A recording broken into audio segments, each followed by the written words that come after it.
ലഹരിവിരുദ്ധ സന്ദേശവുമായി കോട്ടപ്പടി സെന്റ് ജോർജ് ഇംഗ്ലീഷ് മീഡിയം സ്കൂളിൽ പെനാൽറ്റി ഷൂട്ടൌട്ട് മത്സരം സംഘടിപ്പിച്ചു.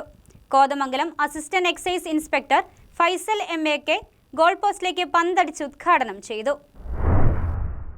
Kottappadi saint George English medium school, Ernakulam ജില്ലാ ഒളിമ്പിക് അസോസിയേഷൻ എന്നിവ സംയുക്തമായിട്ടാണ് ലഹരിവിരുദ്ധ ബോധവൽക്കരണ പരിപാടിയോടനുബന്ധിച്ച് ലഹരിക്കെതിരെ പോരാടാൻ ഗോളടിച്ച് സമ്മാനം നേടാം എന്ന സന്ദേശമുയർത്തി പെനാൽറ്റി ഷൂട്ടൌട്ട് മത്സരം സംഘടിപ്പിച്ചത്. സ്കൂൾ ക്യാമ്പസിൽ നടന്ന പരിപാടി Kothamangalam assistant excise inspector Faisal M K goal പോസ്റ്റിലേക്ക് പന്തടിച്ച് ഉദ്ഘാടനം ചെയ്തു.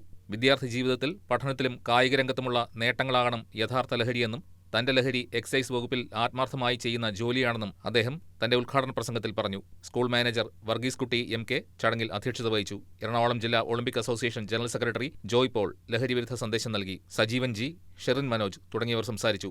200ഓളം വിദ്യാർത്ഥികൾ പെനാൽറ്റി ഷൂട്ടൌട്ട് മത്സരത്തിൽ പങ്കെടുത്തു. ഗോളുകൾ നേടി സമ്മാനങ്ങൾ സ്വന്തമാക്കിയ വിദ്യാർത്ഥികൾ ലോകകപ്പ് മത്സരങ്ങളിൽ താരങ്ങൾ ഗോൾ നേടുമ്പോഴുള്ള ആവേശം പോലെ ആഹ്ലാദം പങ്കുവച്ചത് പരിപാടിക്ക് കൂടുതൽ ആവേശം പകർന്നു. ആക്ടിവിറ്റി കോർഡിനേറ്റർ ജിജോ തോമസ് സ്വാഗതവും സ്കൂൾ പ്രിൻസിപ്പൽ റിയ മോൻസി നന്ദിയും രേഖപ്പെടുത്തി. News desk KCV news.